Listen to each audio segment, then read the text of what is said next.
ಶ್ರೀ ಗುರು ಬಸವಲಿಂಗಾಯ ನಮಃ. ಜಂಬೂದ್ವೀಪ ನವಖಂಡ ಪೃಥ್ವಿಯೊಳಗೆ ಕುಲುವೆನೆಂಬ ಭಾಷೆ ದೇವನದಾದಡೆ ಗೆಲುವೆನೆಂಬ ಭಾಷೆ ಸದ್ಭಕ್ತನದು. ಸತ್ಯವೆಂಬ ಕೂರಲಗನೆ ಹಿಡಿದು ಸದ್ಭಕ್ತರು ಗೆದ್ದರು ಕಾಣ ಕೂಡಲ ಸಂಗಮ ದೇವ. ಬಸವಾದಿ ಶರಣರನ್ನು ಶಿವಯೋಗಿ ಸಿದ್ದರಾಮೇಶ್ವರರನ್ನು ಸ್ಮರಿಸಿಕೊಳ್ಳುತ್ತಾ ವಿಶ್ವವಾಣಿ ಗ್ಲೋಬಲ್ ಅಚೀವರ್ಸ್ ಅವಾರ್ಡ್ ಸೆರೆಮನಿಯ ಪಾವನ ಸಾನ್ನಿಧ್ಯವನ್ನು ವಹಿಸಿಕೊಂಡಿರುವಂತಹ ಬೈಲುವಂಗಲದ ಪ್ರಭು ನೀಲಕಂಠ ಮಹಾಸ್ವಾಮೀಜರ ಅಡಿದಾರೊಳಗೆ ಶರಣಾರ್ಥಿಗಳನ್ನು ಸಲ್ಲಿಸಿ, ಇಡೀ ಸಮಾರಂಭದ ಕಾರಣೀಭೂತರು, ನಾವೆಲ್ಲ ಸೇರಲಿಕ್ಕೆ ಕಾರಣೀಕರ್ತರು ಆಗಿರುವಂತಹ ವಿಶ್ವೇಶ್ವರ ಭಟ್ಟರವರಲ್ಲಿ, ಈ ಸಮಾರಂಭದ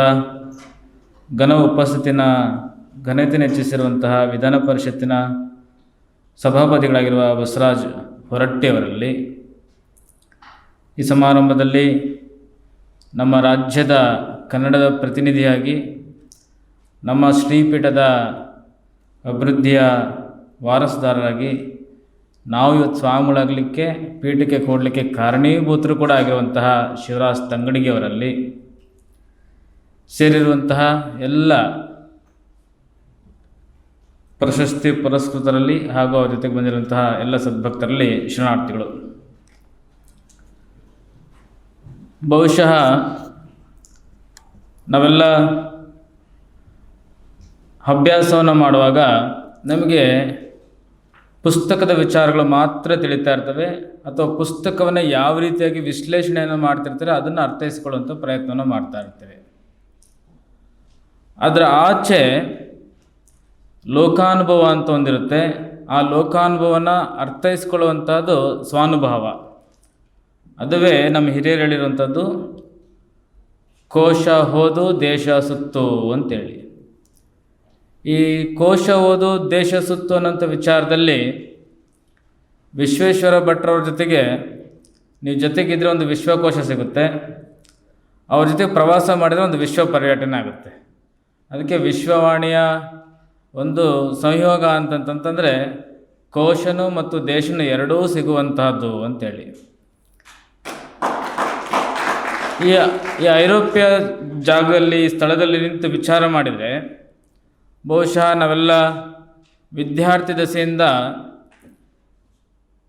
ಅನೇಕ ನಾಗರಿಕತೆಗಳನ್ನು ನೋಡ್ಕೊಂಡು ಬರುವಾಗ ಐರೋಪ್ಯ ದೇಶದ ಬಹಳ ಮುಖ್ಯ ನಾಗರಿಕತೆ ಅಂತಂದರೆ ಗ್ರೀಕ್ ನಾಗರಿಕತೆ ಬರುತ್ತೆ. ಇದರ ಪೂರ್ವ ನಾಗರಿಕತೆ ಬಂದು ಈ ಗ್ರೀಕ್ ನಾಗರಿಕತೆ ಅಂತ ಹುಡ್ಕೊಂತ ಹೋಗ್ರಿ, ನಿಮಗೆ ಗ್ರೀಕೇ ಇಲ್ಲ, ಮೂಲ ಗ್ರೀಕೇ ಇಲ್ಲ. ಕಾರಣ ಅಂತಂತಂದರೆ ಮೂಲ ಸಂಸ್ಕೃತಿನ ಉಳಿಸ್ಕೊಳ್ಳೋಕ್ಕೆ ಸಂಸ್ಕಾರ ಬೇಕಾಗುತ್ತೆ. ಆ ಸಂಸ್ಕಾರದ ವಾರಸುದಾರರು ನಮ್ಮ ಮನೆಯಲ್ಲಿ ಇರಬೇಕಾಗುತ್ತೆ. ಯಾವಾಗ ನಮ್ಮ ಮನೆಯಲ್ಲಿ ನಮ್ಮ ಸಂಸ್ಕಾರದ ವಾರಸುದಾರ ಇರೋದಿಲ್ವೋ ಆ ಸಂಸ್ಕೃತಿ ನಾಶ ಆಗೋಗ್ಬಿಡುತ್ತೆ ಅಂತೇಳಿ.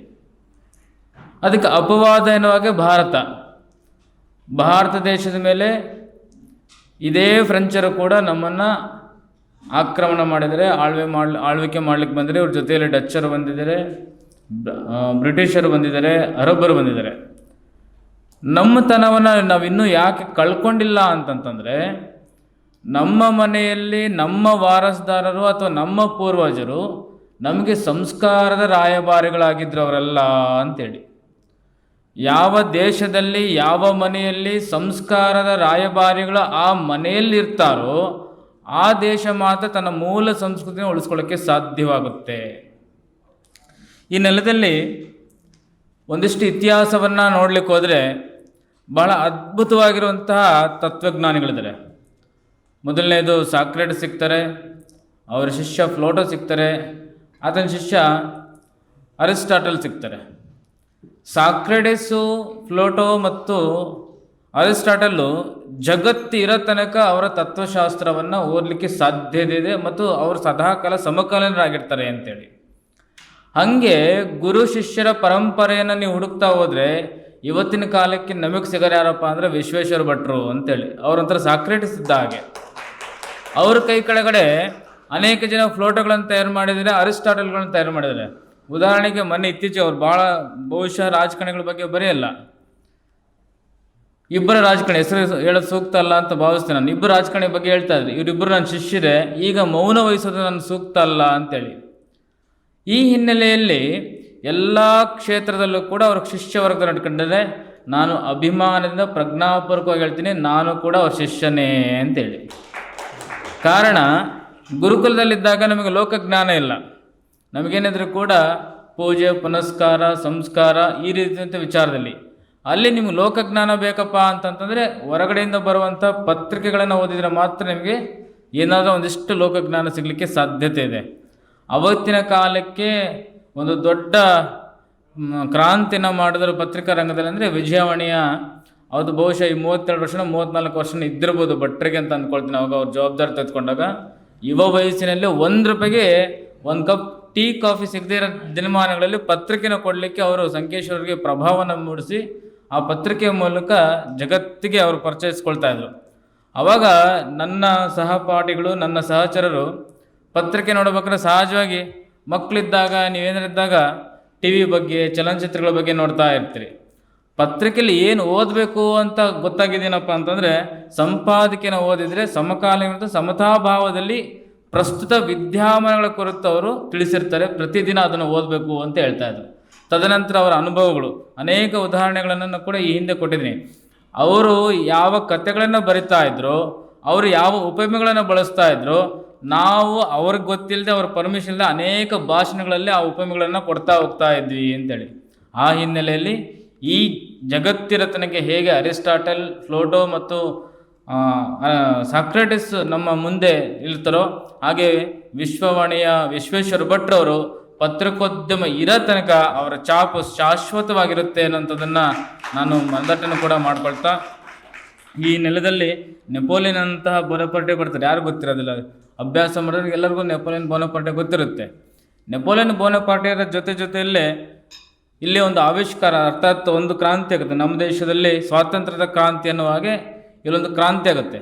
ಕ್ರಾಂತಿಯ ಮೂಲ ಇಲ್ಲಿ 3 ಭಾಗ ಇರುತ್ತೆ. ಒಂದು ಇದ್ದಂತರು ರಾಜ ಪರಂಪರೆ, 2ನೇದು ಅವರಿಗೆ ರಾಜಬೋಧನೆ ಮಾಡುವಂಥ ರಾಜಗುರುಗಳ ಪರಂಪರೆ, 3ನೇದು ರೈತರು ಅಥವಾ ಒಂದು ಜನಸಾಮಾನ್ಯ ಅಂತ 90% ಜನಗಳನ್ನು ಹೇಗೆ ರಾಜ ಪರಂಪರೆ ಅರ್ಥಾತ್ ನಿರಂಕುಶ ಪ್ರಭುತ್ವದಿಂದ ಪ್ರಜಾಪ್ರಭುತ್ವ ಕರ್ಕೊಂಬರುವಂತಹ ಪ್ರೇರಣೆ ಕೊಟ್ಟಿದ್ದ ಅವತ್ತಿನ ಕಾಲಕ್ಕೆ ಯಾವುದು ಅಂತಂದರೆ ಒಂದು ಪುಸ್ತಕಗಳು, ಒಂದು ಪತ್ರಿಕೆಗಳು ಅಂತಂದರೆ ತಪ್ಪಾಗಲಿಕ್ಕಿಲ್ಲ.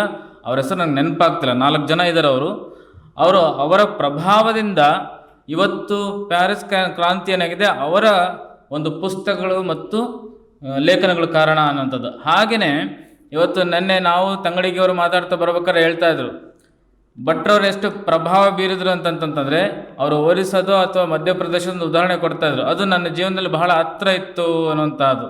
ಹೀಗೆ ಹಿಂದೆ ಚರ್ಚೆಯನ್ನು ಮಾಡಬೇಕಾದ್ರೆ ನಮ್ಮ ರಾಜ್ಯ ಸರ್ಕಾರದಲ್ಲಿ ಯಾವುದೋ ಪ್ರಶಸ್ತಿ ಕೊಡಬೇಕಾದ್ರೆ ಯಾರಾದರೂ ನೀವು ಗಮನಿಸ್ಬೋದು, ಇತ್ತೀಚಿನ ಆ್ಯಂಕರ್ಗಳು ಕೂಡ ಗೊತ್ತಾಗೋದಿಲ್ಲ. ಅದು ಈ ಸರ್ಕಾರ ಕೊಡಲ್ಪಡುವಂತಹ ಪ್ರಶಸ್ತಿಗೆ ನಾವು ಪ್ರಶಸ್ತಿ ಪುರಸ್ಕೃತರು ಅಂತ ಭಾವಿಸ್ತೇವೆ ಮತ್ತು ಹಾಗೆ ಕರೀಬೇಕು ಕೂಡ. ಆದರೆ ಆ್ಯಂಕರ್ಗಳು ಕೂಡ ಪ್ರಶಸ್ತಿ ವಿಜೇತರಾದ ಅಂತ ಕರೆದು ಬಿಡ್ತಾರೆ.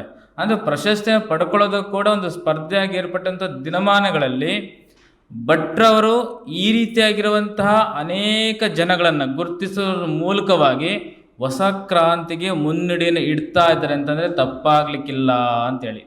ಕಾರಣ, ರಾಜಕಾರಣಿಗಳನ್ನು ಗುರುತಿಸ್ತಾ ಇದ್ದಾರೆ, ಹೋರಾಟಗಾರರನ್ನು ಗುರುತಿಸ್ತಾ ಇದ್ದಾರೆ, ಧಾರ್ಮಿಕ ನೇತಾರರನ್ನು ಗುರುತಿಸ್ತಾ ಇದ್ದಾರೆ.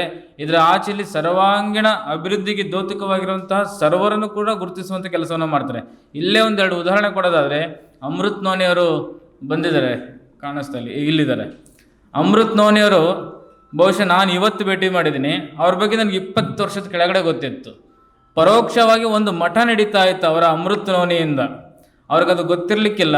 ಆ ಮಠ ಯಾವುದು ಅಂತಂದರೆ ನಮ್ಮ ಹಿರಿಯರು, ನಮ್ಮ ಸ್ನೇಹಿತ ಸ್ವಾಮೀಜಿಗಳಾಗಿರುವಂಥ ಮೇದಾರ ಗುರುಪೀಠ ಅಂತೇಳಿ.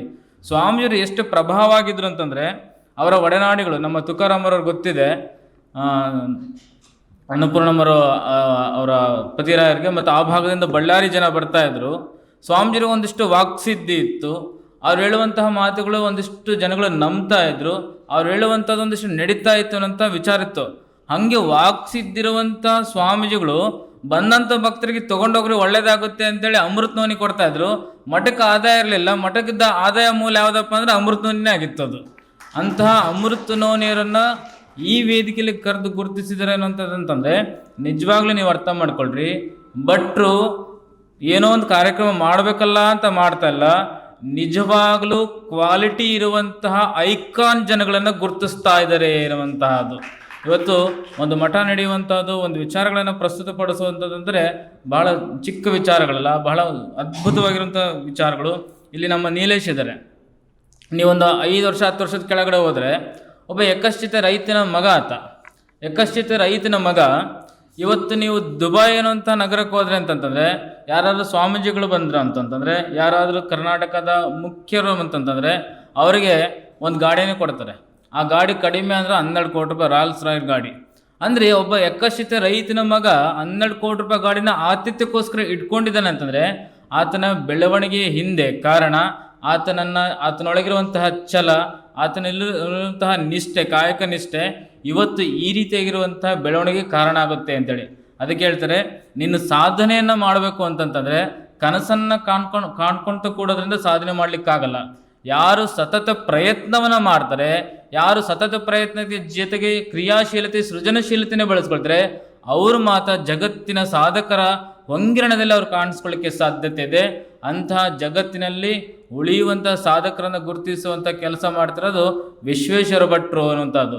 ಬಹುಶಃ ಮುಂದಿನ ದಿನಮಾನಗಳಲ್ಲಿ ಸರ್ಕಾರ ಯಾರಿಗೆ ಪ್ರಶಸ್ತಿ ಕೊಡಬೇಕು ಅಂತೇಳಿ ಏನಾದರೂ ಒಂದು ಪಟ್ಟಿ ಮಾಡಿದರೆ ಫಸ್ಟ್ ಭಟ್ರಿಗೆ ಫೋನ್ ಹಚ್ಬೋದು. ಯಾರು ಯಾವ ಕ್ಷೇತ್ರದಲ್ಲಿ ಚೆನ್ನಾಗಿ ಕೆಲಸ ಮಾಡಿದ್ರೆ ಭಟ್ರು ಹೇಳ್ರಿ, ನಮ್ಗೆ ಒಂಚೂರು ಹೆಸರುಗಳು ಬೇಕಾಗುತ್ತೆ ಅಂತೇಳಿ. ಆ ರೀತಿಯಾಗಿರುವಂತಹ ವಿಚಾರವನ್ನು ಕೂಡ ಮುಂದಿನ ದಿನಮಾನದಲ್ಲಿ ಬರ್ಬೋದು. ನಮ್ಮ ಸುರೇಶ್ ಇಂಜಿನಿಯರ್ ಇಲ್ಲೇ ಇದ್ದಾರೆ. ಬಹುಶಃ ಇಲ್ಲಿಗೆ ಬರ್ಲಿಕ್ಕೆ ಅವರು ಬಹಳ ತಾಂತ್ರಿಕ ವಿಚಾರಗಳು ಚರ್ಚೆ ನಡೀತಾ ಇದ್ರು. ಭಟ್ರು ನನಗೆ ಗೊತ್ತಿರಲಿಲ್ಲ. ಭಟ್ರು ಹೇಳ್ತಾ ಇದ್ರು, ಸ್ವಾಮೀಜಿ ಸುರೇಶ್ ಅವರು ಬರಲೇಬೇಕು. ಯಾಕೆ ಬರಬೇಕು ಅಂತಂತಂದರೆ, ಉತ್ತರ ಕರ್ನಾಟಕದಲ್ಲಿ, ಮಹಾರಾಷ್ಟ್ರದಲ್ಲಿ ಮಳೆ ಆದರೆ ಉತ್ತರ ಕರ್ನಾಟಕದಲ್ಲಿ ಫ್ಲಡ್ ಆಗುತ್ತೆ. ಬಹಳ ಕಷ್ಟ ಇದೆ ಅಲ್ಲ ಎಲ್ಲ ಜನಗಳದ್ದು.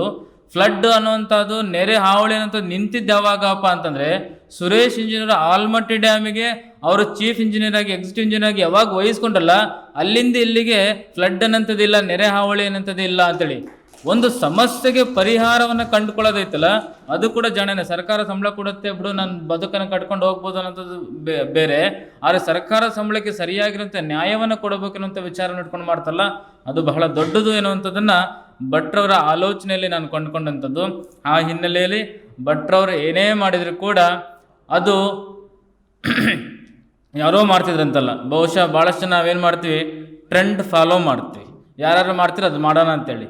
ಭಟ್ರೇನಪ್ಪ ಅಂದರೆ ಟ್ರೆಂಡ್ ಕ್ರಿಯೇಟರ್ ಅವರು. ಭಟ್ರು ಏನು ಮಾಡ್ತಾರೆ ಅದನ್ನ ನಾವೆಲ್ಲ ಮಾಡೋಣ ಅಂತೇಳಿ ಪ್ರಾರಂಭ ಮಾಡ್ತಾರೆ. ಹೀಗೆ ಭಟ್ರು ಮಾಡಿದ ಕೆಲಸವನ್ನು ಬೇರೆ ಬೇರೆಯವರು ಕೂಡ ಮಾಡ್ತಾ ಇದ್ದಾರೆ. ಆ ರೀತಿಯಾಗಿರುವಂತಹ ಟ್ರೆಂಡ್ ಕ್ರಿಯೇಟ್ ಮಾಡುವಂತಹ ಭಟ್ರವ್ರ ಜೊತೆಲಿ ಸದಾಕಾಲ ನಾವಿರ್ತೇವೆ. ಅವನೂರ್ಕವಾಗಿ ಇನ್ನೊಂದಿಷ್ಟು ಲೋಕಜ್ಞಾನವನ್ನು ಪಡ್ಕೊಳ್ತೀವಿ ಅನ್ನೋಂಥ ಮಾತನ್ನು ಸ್ಫುಟವಾಗಿ ತಿಳಿಸ್ತಾ, ಎಲ್ಲ ಪ್ರಶಸ್ತಿ ಪುರಸ್ಕೃತರಿಗೂ ಆಯೋಜಕರಿಗೂ ವಿಶೇಷವಾಗಿರುವಂತಹ ಅಭಿನಂದನೆಗಳನ್ನು ತಿಳಿಸಿ 2 ಮಾತಲ್ಲಿ ವಿರಾಮ ನೀಡ್ತೇವೆ. ಶರಣಾರ್ಥಿಗಳು.